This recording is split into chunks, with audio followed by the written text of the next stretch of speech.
Big-hearted man turns trash into tiny houses for Oakland's homeless. An Oakland-based artist, Gregory Kloehn, was attempting to work on a homeless architecture book when he became nothing short of inspired. In awe of the creativity and resourcefulness of the homeless community that he was studying, Gregory was moved to establish a bit of permanence to their methodology. Motivated by the survival instincts of the homeless, this man took to the trash cans and dumpsters to find building materials for these artistic tiny homes. "I wish that I could say that I set out to house the homeless, but my motivation was not so lofty," writes Gregory. Intention or not, from this art project, the Homeless Homes Project was born. Sifting through the garbage and illegally dumped waste, the materials are found to begin construction. Home is where the heart is. If you ask any of the homeless in this area, I'm sure they'll say their heart is with Gregory Kloehn. Here are a couple of homes still in the production fabrication stage. Gregory builds these tiny homes, takes a few photos, and gives them away. This woman is very grateful that Gregory was able to build and give her a home. Some paint schemes are artistically inspired, others are just decided upon by what happens to be on hand. As you can see, all of the homes are as unique and individual as the people who receive them. Ideas came from the ingenuity of the homeless to create shelters from the available resources, other people's trash. I give them to the homeless that I know living right in my neighborhood. I make a home for each person or a couple. Some people live just down the block from me. They are my neighbors," Gregory says. With a background in construction and art, his talents are well utilized in the creation process. Gregory Kloehn can kick out one of these homes in a week or so by himself.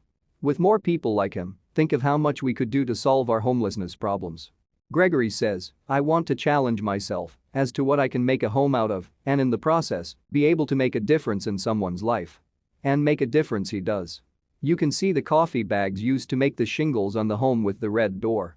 Look how nice the inside of this one is, looks like a nice rustic cabin.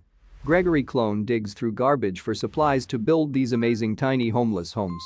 Paints are also found in some of the trash piles, but some materials are donated. A door with a lock is something that many of Gregory's homeless neighbors haven't had in years. Plenty of cubby space to keep their belongings safe. Most of the homes are built with 200 pounds rated caster wheels to allow for these homes to be easily transported. Mobility is important as the city sometimes makes the homeless move every couple of weeks. There is a spontaneity and playfulness in making small homes that traditional houses do not offer. It reminds me of making forts as a kid, no city planners, no architects, no crews, no bank loans, just my ideas in my hands and the stuff I find in the streets," says Gregory.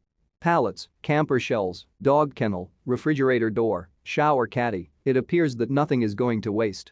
Lights, sink and a cooler for food? Why not? Having a 603x803 micro home could make all the difference in the world to a person who spent last week living in a box or sleeping on the sidewalk.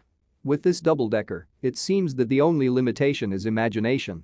Gregory has hopes that everyone will start building the homeless homes.